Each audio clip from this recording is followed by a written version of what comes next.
दिल्ली की सर्द सुबह थी। हवा में धुंध और गाड़ियों के हॉर्न की आवाजें घुली हुई थी।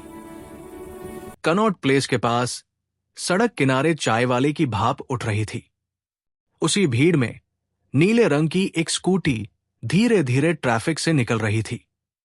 उस स्कूटी पर बैठी थी अनन्या सिंह, उम्र लगभग 26 साल, साधारण सूती कुर्ता, बाल खुले, आंखों में गहराई और आत्मविश्वास। किसी को देखकर कोई नहीं कह सकता था कि वो एक नई पोस्ट हुई आईपीएस ऑफिसर है। उस दिन अनन्या सिविल ड्रेस में थी, क्योंकि वो एक छोटे से सर्विलांस मिशन पर थी। शहर में एक गुप्त शिकायत आई थी कि कुछ पुलिसकर्मी खुद महिलाओं से दुर्व्यवहार कर रहे हैं। अनन्या ने खुद तय किया, वो बिना पहचान बताए सड़कों पर निकलेंगी, देखेगी कौन कितना ईमानदार है। सड़क के दूसरे छोर पर एक पुलिस जीप खड़ी थी। जीप के बोनेट पर टेक लगाए धूम्रपान करता हुआ इंस्पेक्टर राकेश यादव अपने 2 कांस्टेबल से बातें कर रहा था। उसके चेहरे पर वो अकड़ थी जो कुछ सालों की नौकरी और सत्ता के स्वाद से आती है। चेहरे पर हल्की दाढ़ी, आंखों में बेपरवाही। अरे भाई, दिल्ली में कौन सी लड़की अब शरीफ रह गई है? उसने हंसते हुए कहा। कांस्टेबल बोले, सही कहा साहब, आजकल सब बस वीडियो बनवाने आती है। तीनों जोर से हंसे। उसी समय अनन्या की स्कूटी उनकी जीप के पास से गुजरी। स्कूटी स्लो हुई क्योंकि ट्रैफिक जाम था। राकेश की नजर सीधे उस पर पड़ी। अबे देखो तो जरा, सुबह सुबह परी उतर आई है सड़क पर। उसने सिगरेट फेंकते हुए कहा, चलो जरा देखता हूं, कौन है ये? राकेश जीप से उतरा, ट्रैफिक रोककर अनन्या की स्कूटी के पास पहुंचा। ओ मैडम, हेलमेट कहाँ है? उसकी आवाज में कानून से ज्यादा हुक्म था। अनन्या ने शांत स्वर में कहा, माफ कीजिए, हेलमेट बैग में है, बस यही आगे लगाती हूं। राकेश मुस्कुराया, अच्छा, बैग में है या किसी लड़के के पास? दोनों कांस्टेबल हंसे। अनन्या ने गहरी सांस ली, खुद को रोका। मिशन याद था, वो अपनी पहचान नहीं बताने वाली थी। आप पुलिस वाले हैं, ऐसे बातें शोभा देती हैं? राकेश ने ठहाका लगाया, ओहो, भाषण भी देती है। चलो गाड़ी साइड में करो, पेपर चेक करेंगे। अनन्या ने स्कूटी रोकी। राकेश झुककर बोलने लगा, नाम क्या है तुम्हारा?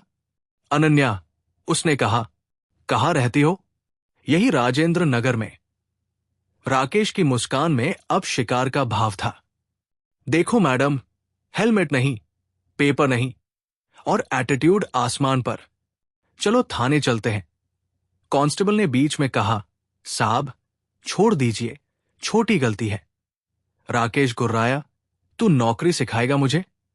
वो मुड़ा, मैडम स्कूटी में बैठो, थाने चलते हैं। अनन्या ने कहा, जरूरत नहीं। अरे जरूरत है, जब इंस्पेक्टर बोले तो लड़की सुनती है। ट्रैफिक के लोग देख रहे थे। किसी ने वीडियो बनाना शुरू किया।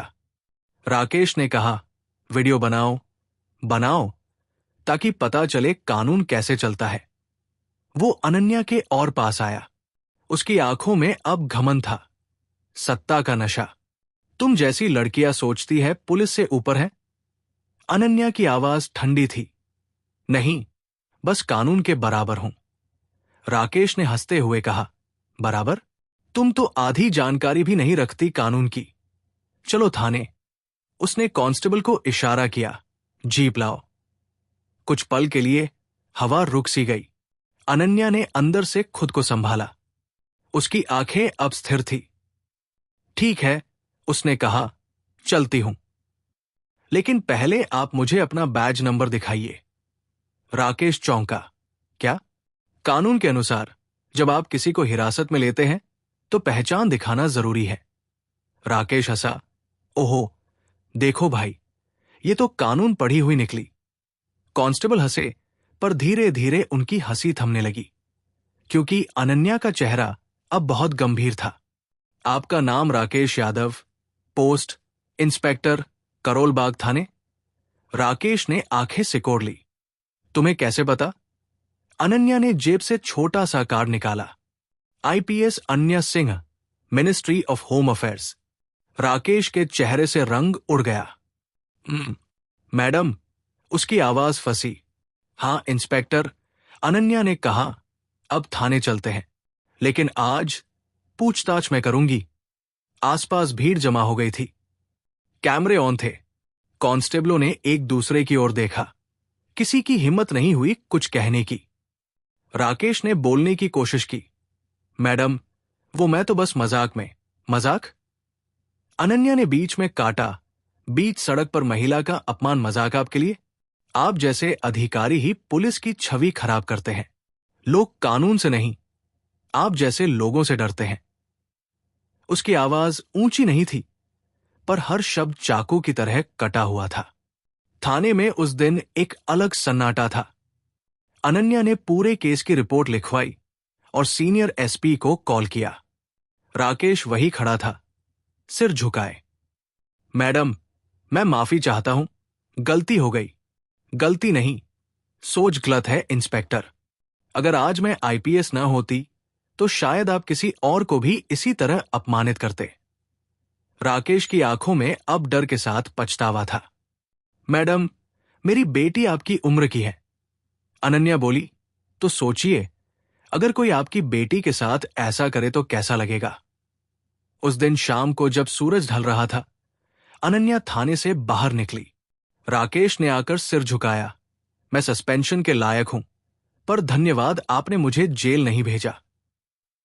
अनन्या ने कहा, मैंने आपको सजा नहीं दी, मौका दिया है, क्योंकि बदलाव डर से नहीं, शर्म से आता है। राकेश की आंखें भर आई। अगले हफ्ते वही इंस्पेक्टर राकेश दिल्ली के स्कूलों में जाकर विमेन सेफ्टी पर सेशन लेने लगा। मंच पर उसने कहा, कभी कभी हम ताकत को अधिकार समझ लेते हैं, लेकिन एक सच्चे पुलिस वाले की पहचान उसकी वर्दी नहीं, उसका व्यवहार है। दर्शकों में बैठी अनन्या मुस्कुराई। वो जानती थी, उसने सिर्फ एक आदमी को नहीं, एक सोच को बदला है। रात को घर लौटते हुए उसने अपनी स्कूटी रोकी। आसमान में वही धुंध थी, वही दिल्ली की हलचल, लेकिन इस बार उसकी सांसों में सुकून था। उसने खुद से कहा, कानून की असली ताकत वही है जो इंसानियत के साथ खड़ी हो। कैमरा धीरे धीरे ऊपर उठता है। दिल्ली की सड़कों पर पुलिस की सायरन गूंजती है। स्क्रीन पर एक लाइन उभरती है, इंसाफ डर से नहीं, जागरूकता से मिलता है।